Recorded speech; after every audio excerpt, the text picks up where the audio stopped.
As a ranking member for 5 minutes. And I think we'll do ranking member and one more, and then we'll have to take a break. Thank you, Mr. Chairman. I know that we talked earlier about a post that Mr. Kennedy had at the beginning of the Biden administration. I just want the record to reflect that that post has not been taken down. So I'm wondering about the extent of censorship when the post is still there. But more importantly, again, I go back to just the fact that we are creating a platform for this kind of discussion, not about the censorship, not about free speech, but the content of some of that speech that we are amplifying.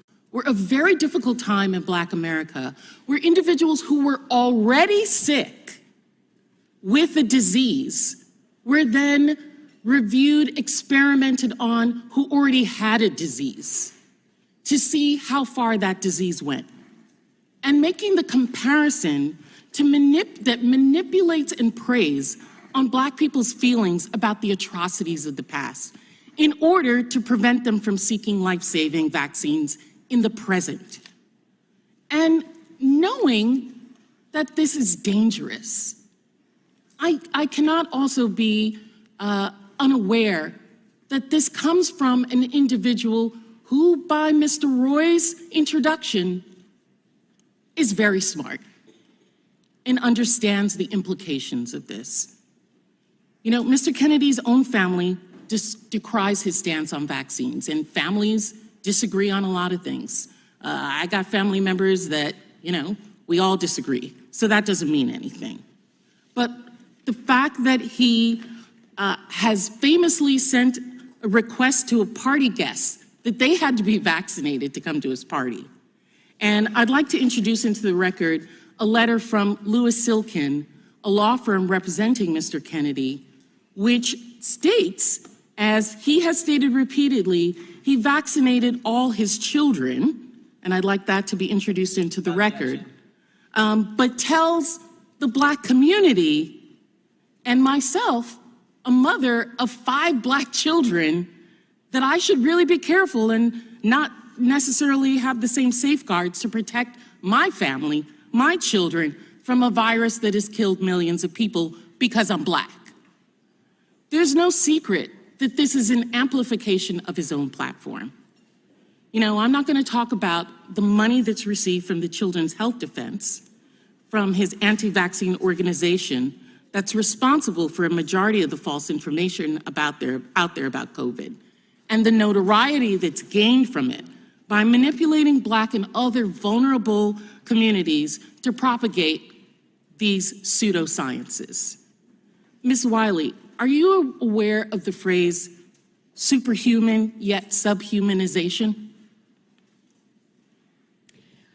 I can't say I'm aware of the phrase. I am aware of the viewpoint. And can you share what you believe that to mean when it comes to Black people? Well, sadly and unfortunately, we have a history in this country where Black people were both by law and by social view viewed as inferior and subhuman, and that there were stereotypes attached to that includes all kinds of myth about the ability to disregard both the health needs, health conditions, and disparities that exist for Black people and in Black communities, to the detriment not only of the health of people who are Black, but also to public health by not taking good, sound decisions. In chattel slavery, you don't have to feed them the same way because they can take it. They can handle that. They don't need as much. Or now with COVID, they've got superhuman genes that they don't need to get the same vaccines in, and they may be more susceptible if you get vaccines. Ms. Wiley, why do you think someone might choose to target the Black community for false health information about vaccines? Well, I can't say that I can sit in a position to explain why anyone would do that. I can only say that for those who wished to prevent people from getting a vaccine, it was very clear that one of the ways in which you could convince people not to is to play on fears that have basis in historic experience.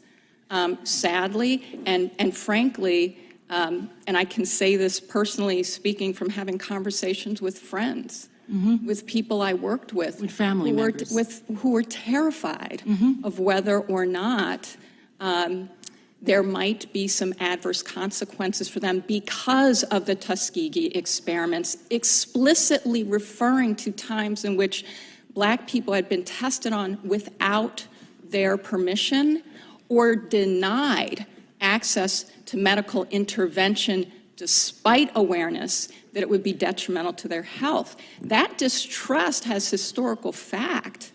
And we have come to a point where, in terms of the COVID vaccine and what we were being told by scientists, including the ways in which both the CDC, the World Health Organization, and others were examining, were actually putting out factual information, both about the degree to which testing and trials before approval had included people who were Black, people who were Asian, and therefore had more basis in fact to be able to state scientifically. Time of the gentlelady has expired. Gentlelady yields back. The gentleman from North Dakota.